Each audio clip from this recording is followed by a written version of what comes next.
الحمد لله حمدا كثيرا طيبا مباركا فيه. أعوذ بالله من الشيطان الرجيم. بسم الله الرحمن الرحيم. خذ العفو وأمر بالعرف وأعرض عن الجاهلين. عزتمندو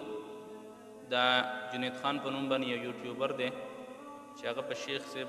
حفظه الله، شیخ ابو حسان حفظه الله زی څه خبرې کړې وې، نامناسبه خبرې وې، نو بعضې ملګرو راغې جواب وکړو او په هغه پسې ډېر تکلیفونه وکړه. نو په دې کې زموږ یو ورور دی چې هغه د جمعې په خطبه کې چېرته شیخ ابو عمر عبدالعزیز صاحب هغې دې ته څه نصیحت کړی او څه جواب به یې ورکړی. نو په دې خبرې ډېرې زیاتې بدې لګېدلې وې او ډېر بد الفاظ یې ورته استعمال کړي وو، ته منافق یې، دروغجن یې او سپک الفاظ یې ورته مطلب استعمال کړي وو او چې ما دا خبره نه ده کړې. نو تاسو راشئ اول دې دا ویډیو وګورئ چې دې څه وایي. که د سړي په مخ باندې ګیره وي، د ده په مخ باندې ګیره نشته دی. هغوی د شیخ ابو حسان بیانونه زه نه اورم ځکه د هغه عقیده خرابه ده.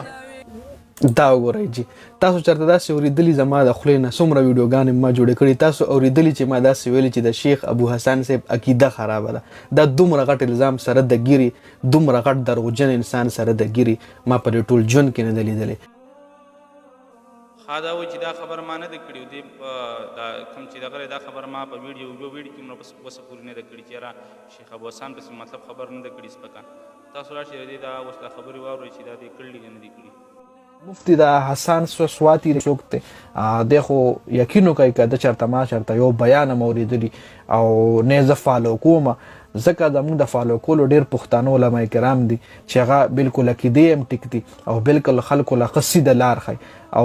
ګوره وایي په د قیامت په ورځ به څه داسې عالمان، څه داسې پوهه خلک وي که نه چې په هغوی باندې به الله پاک د دوزخ اور ګرموي. یا به کوم یا به چې دا په کوم په منبرو ناست او فساد پیلاوي او دروغ وایي، دغه خلکو نه به الله پاک د قیامت په ورځ په دغه خلکو باندې به د جهنم اور لګوي. دا د جهنم خشاک دی جي.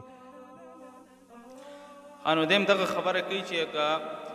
شیخ ابو حسان ما نه اوس پورې پالو کړلی و، نه یې چېرته بیان اورم او نه مې اورېدلی دی او ردی په ځای په پښتنو کې ښه عالمان دي چې عقیدې هم صحیح دي، صحیح د صحیح دا راښیي. نو ردی دا مقصد شو که د الله بنده ردی بل څه مقصد جوړېږي چې تاره شیخ صاحب په مقابله کې دا خبره کړله چې داسې پښتنو کې زموږ علما شته چې صحیح عقیدې هم دي او خلکو ته صحیح لار هم ښیي. خو ردی دا مقصد دی چې د شیخ ابو حسن ځکه نه اورم چې ردی دا عقیده هم خرابه ده او خلکو ته صحیح لار هم نه ښیي، خلکو ته ورانه لار ښیي او دغه رنګ وروسته پسې بیا ویلي چې بیا به علما راشي چې هغه باندې به د جهنم اور ګرمیږي د قیامت په ورځ. حدیث هغه مصداق دی دیو ګرځولي که نه، ردي ټولو دا مصداق ته څوک ګرځولي، خو دې شیخ ابو حسن په مقابله کې تا را خبرې کړي نو دې بل څه مقصد راوړي. الله بنده چې تا پرې عبدالعزیز شیخ عبدالعزیز ابو عمر چې کوم دی په دې به ستا دومره سپکې سپورې ویلي منافق او دروغجن او سپک سپک الفاظ دې ورته استعمال کړي او بار بار دې ورته دې ګیرې دغه ورکړلی چې په مخ دې ګیره ولاړله، په منبر ولاړې او دا دروغ وی او دا بله دې پکې یوه خبره کړله چې الله تعالی ښایسته ګیره درکړله. دا لږه واوره لکه په مخ باندې به خشته خشته ګیره وي، الله پاک به له خشته خشته غټه غټه ګیره ورکړې وي او به وي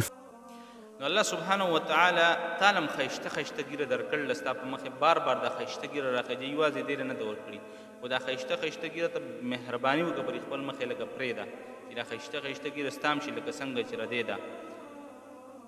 بیا دې دا خبره کړله چې دا بله خبره تاسو لږ واورئ. نو په یو ښه انداز باندې راکړه چې زه تا نه څه زده کړه وکړم، زه ستا د دې ګیرې نه څه زده کړه وکړم چې زه ستا د ګیرې نه امپرس شم چې یو ده دا ګیره پرېښکړه او دا ډېر نیک پرهیزګار انسان دی چې زه هم ګیره پرېږدم. نو زه به څه ګیره پرېږدم چې ته سره د ګیرې په ما باندې دروغ راړې، زه به څه ګیره پرېږدم چې ته سره د ګیرې دومره غټ منافقت کې، زه به څه ګیره پرېږدم چې ته په منبر باندې ناست یې او ته جګړې خورې. صرف یو غلطي مې دې دا خبره کوي چې زه به ردې نه څه امپرس شم چې د ګیرم د ورګیري سره دروغ وایي. نو د الله بنده سبا له به داسې وایي چې زه به د پلاني سړي نه څه امپرس شم چې دا مونځ هم کوي رمونځ سره دروغ هم وایي، پلاني سړی زکات هم ورکوي زکات سره هم دروغ وایي. دې دا مقصد دی چې یو سړی به دروغ وایي نو نه به هغه ګیره پرېږدي، نه به روژه ورکوي، نه به روژه نیسي، نه به زکات ورکوي، هېڅ به هم نه کوي. دروغ ځانه یو عمل دی او ګیره ځانه یو عمل ده. نو او بل دا چې ته وایي چې زه به دې نه څه متاثره شوم، نو ته ګوره د رسول الله نه نه متاثره شوې. رسول الله موږ ته 1500 کاله مخکې راغلی او هغې نه ته نه متاثره شوې، هغې نه ولې نه متاثره کېږي؟ زه دې نه خو ټیک ته نه متاثره کېږي، دا خو دروغه پکې ویلي مثال طور بالفرض. نو د رسول الله نه ولې نه متاثره کېږي؟ په هغې کې څه کمی او هغې نه متاثره شه او رضا نه دا قصې پسې مه کوه. په اخر کې دی یوه خبره کړله خیر دی ته ستاسو بګیرې شي علمي زمونه بر څه زیات علمي نو تا پر اخر کې دا یو حدیث غوندې بیان کړی دی دا تاسو واورئ.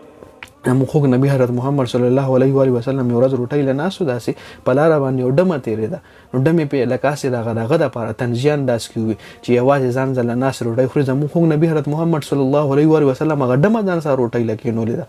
نو چې رسول الله صلی الله علیه وسلم د یوې ډمې سره خوراک کړی نو ټیک دی زموږ به علم کمزوری ته موږ ته حدیث به هم لږ راوړي چې رسول الله صلی الله علیه وسلم سره ډمې به کم ځای کې خوراک کړی دا حدیث به هم لږ راوړي. ستا پر پیج باندې نور هم داسې بلا شی خرافات تا ویلي دي چې هغې مونږ نه هغې جواب ضرورت شته او نه یې دله کوو ځکه چې هغې لپاره نور یاران شته دی مونږ دومره تاته وزګار نه یو. خو